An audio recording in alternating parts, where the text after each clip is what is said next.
Yes, we've taken you back to 7:55 a.m., December 7th, 1941. Imagine that you were there that fateful morning.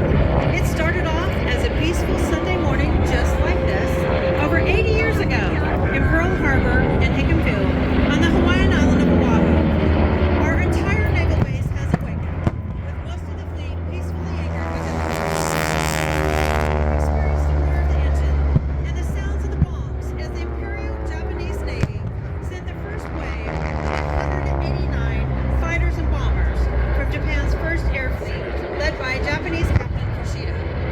The surprise of the unprovoked attack was so complete that the coded success signal, Tora, Tora, Tora, was sent back to the carrier task force before the first bombs fell.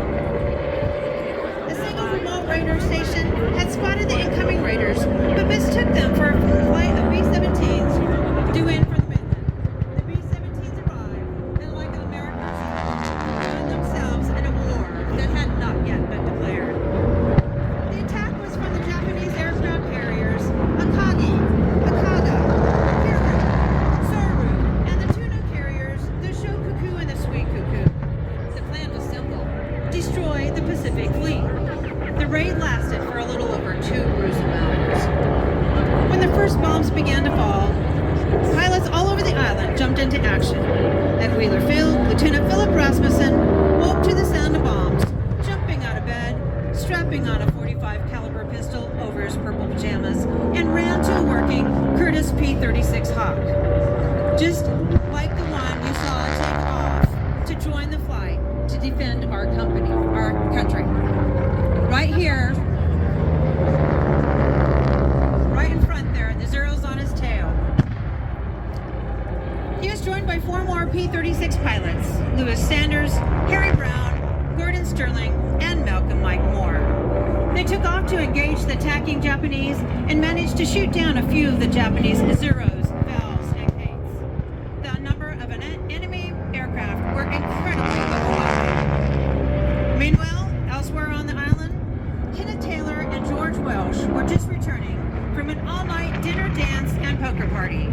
These brave pilots, still in their formal dress clothes, raced to a couple of P-40 Warhawks, got them fueled and armed, and took off. They quickly found themselves in the middle of a real battle. These 2 pilots caught up with the Japanese close to Pearl Harbor and Hickam Field and engaged the Zeros, Valves, and Kates with rounds from their .30 caliber machine guns. However, they quickly ran out of ammunition. Luckily, though, they were able to land at Wheeler Field, which is near the center of the island. They refueled and reloaded with .30 and .50 caliber ammo and took off once again to fight the Japanese. The 2 pilots are credited with downing a total of 6 Japanese warplanes before their own planes were disabled. Both pilots received a Distinguished Service Cross for their actions that infamous day. A total of 502 U.S. airplanes lay on the ground at the beginning, around the ground at the beginning of the attack. Sadly, 188 were totally destroyed, 159 damaged, and 159 of our aircraft lay on the ground in various stages of disrepair.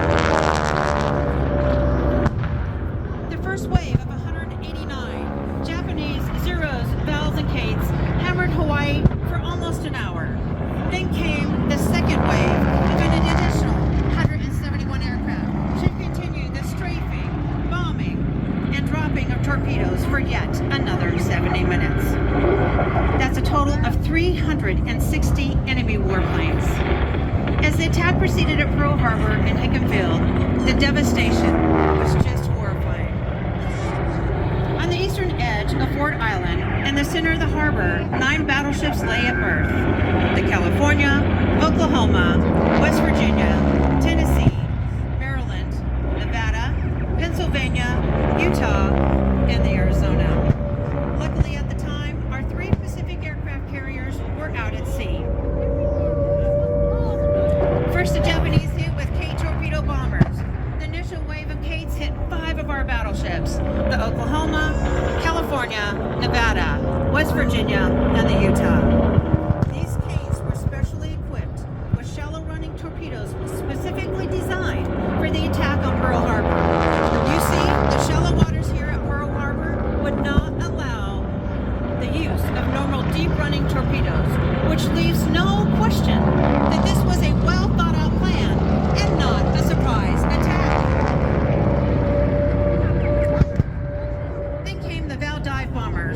almost 1,700 pounds of armor-busting projectiles, originally made for 16-inch battleship guns, but converted to aerial bombs. These planes dived down onto the Nevada and the Arizona. Anti-aircraft fire veered the valves away from the Nevada on the first wave, but unfortunately, the Arizona was not that lucky.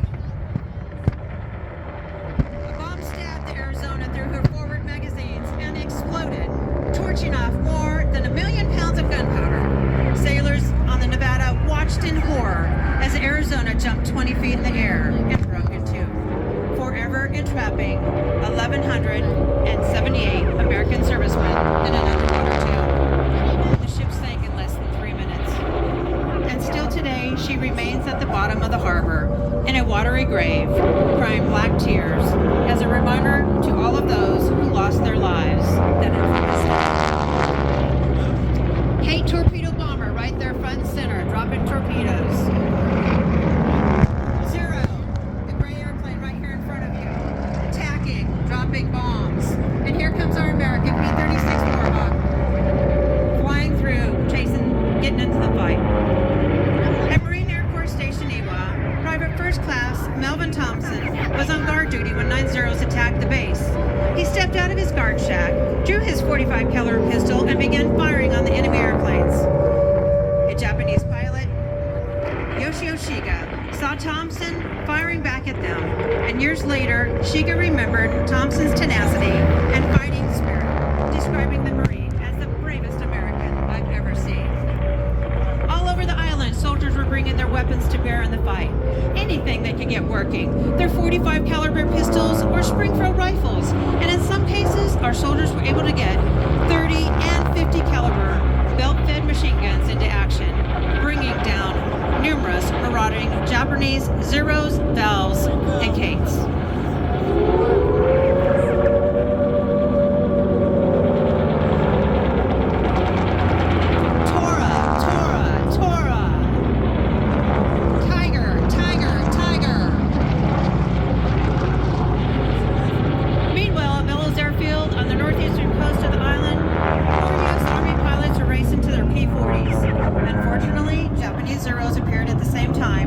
Started strafing runs. One P-40 pilot was killed as he stepped into his cockpit. 2 other P-40s were shot down just as they got off the ground.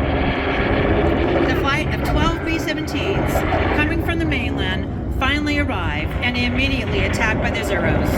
Unfortunately, in all of the confusion, the B-17s were shot at by friend and foe. The right crews landed wherever they could, one of them in a pineapple field not far from Hickam Field. A B-17 pilot, Major Landing, trying to land, said what a hell of a way to end our war.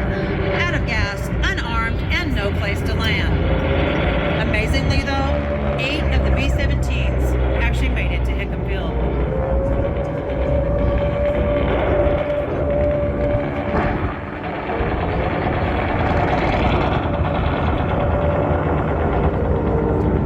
There's our American P-36 Hawk, chasing down a Zero. At the conclusion of the surprise Japanese attack on Pearl Harbor, more than half of America's entire naval fleet had been destroyed or damaged. Nearly 2,400 Americans were killed, over 1,200 wounded, and at the time, 960 people were missing. 188 aircraft were destroyed, 159 damaged. Just 155 of our aircraft were left on the ground. 2 battleships were destroyed, 3 light cruisers, 3 destroyers, and a total of 6 battleships were damaged. Our greatest naval base lay in ruins, along with our complacency.